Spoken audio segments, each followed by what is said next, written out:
અહીંયા અમે ઉપર ખોડિયાલમાના મંદિરે દર્શન કરવા આવ્યા હતા.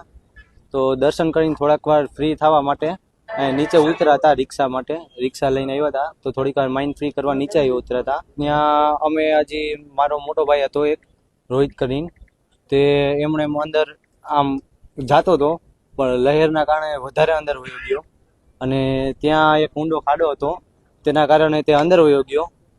તો તેની પાછળ 2 જણા બચાવવા ગયા, તે પણ તે ખાડામાં આવી ગયા હતા. મારા કાકાને તરતા આવડતું હતું તો તે પણ તેને બચાવવા માટે અંદર વયા ગયા હતા.